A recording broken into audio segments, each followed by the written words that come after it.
And think too, like abortion became fully illegal, I think, in 1972 or 73, one of those 2 years. Really? And since then, there have been an estimated 50 to 55 million abortions.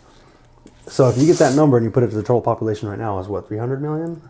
320? For what? The population of the U.S. It's a little over 300 million, yeah. 330, something like that. If you get all those abortions and you just add it right now, that's what, a sixth of the population? That's a big change in the population. That's big. So that's one thing to take into effect. You were right, 1973. Holy shit. Yeah. The Roe v. Wade. Oh, that was what it was. That was what it was. Yeah. I'd never known that either. I was like, Roe v. Wade, I heard that a bunch, but I wonder what, I don't care. I assume that what happened before this and what still happens in a lot of countries, and even some places here in this country where like a young girl gets pregnant and her parents can't find out, or they would like beat her or disown her or something, is they end up having unsafe abortions. Yeah, yeah.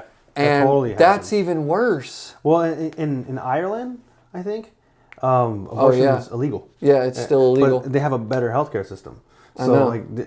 I believe, I don't know, but I believe birth control is free over there. So you can get that and you can have a Planned Parenthood without needing the abortions because they're prepared for it. That's weird. Yeah.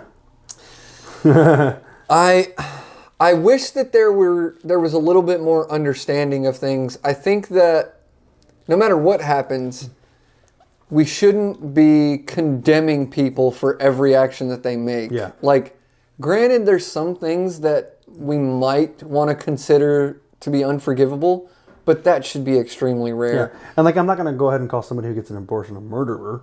Because that's, right. For one, it's I mean, not I might nice. to joke about it, but I wouldn't. Yeah. Only to their face. And also, what really changed my mind was when I was watching, I can't remember what this guy's name is. It's Earth's something on YouTube.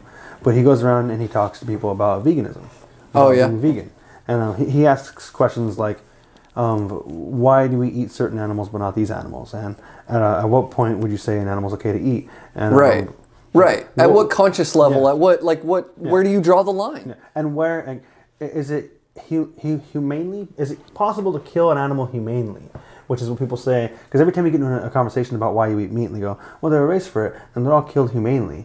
And he asks, "Is there a way to kill something humanely?" Yeah. What does humanely mean? What does that mean exactly? And because that's not an objective term. It's not like saying 2 + 2 = 4. Yeah, humanely is a subjective. That's its definition. You can change that. Exactly.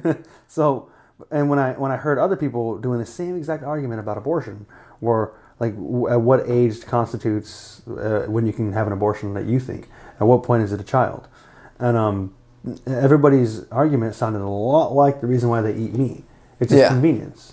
It comes down to what's convenient, what's acceptable, and what's tradition. Yep. And I think traditions are bullshit. I fucking hate the idea of tradition. Yeah, it's stupid. I can't stand it. So like then when I finally started thinking about abortions, the first thing I thought of was the whole religious aspect, and I'm like, I don't want to agree with those people. You just can't bring yourself to do it, man. Yeah, but like, I consider myself a pro-lifer in the fact that I think abortion is wrong, but I don't think that it should be like. Oh, now I understand. Yeah.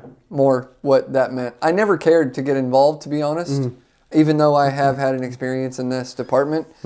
I mean, honestly, I like having my own ideas about things, but I don't need to necessarily force those on other people. I like having conversations and debates, but at no point am I going to be like, this is where we need to go with this, and I'm going to force that onto people. And that's why I just have a view. I don't have like a full-on voting opinion. Right. But like the religious side of it, they're the ones who are trying to say everybody needs to do this. Exactly. And I understand. Like the same reason why a gay person can't get a cake at a Christian bakery. Which doesn't make sense. Well, because according to the Christian people, I mean, yeah, they're probably doing it out of hatred, but if you follow their religion, they truly believe that if they're helping this person get married, they will burn in hell forever. They truly believe that. And part of me is like, okay, fine, then don't make the cake. Just please don't make the cake. Do you think someone could actually believe that, though? Oh, if they're taught at an early age.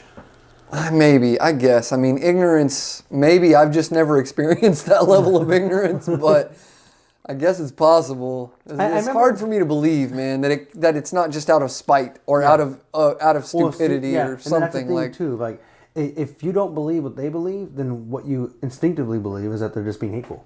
So if you were to believe what they believe, but you have an open mind, then you're like, look, they're just old fashioned. Right. You kind of just Yeah. you allow. Well, it to you happen. justify. Yeah, there we go. Yeah. Justify it.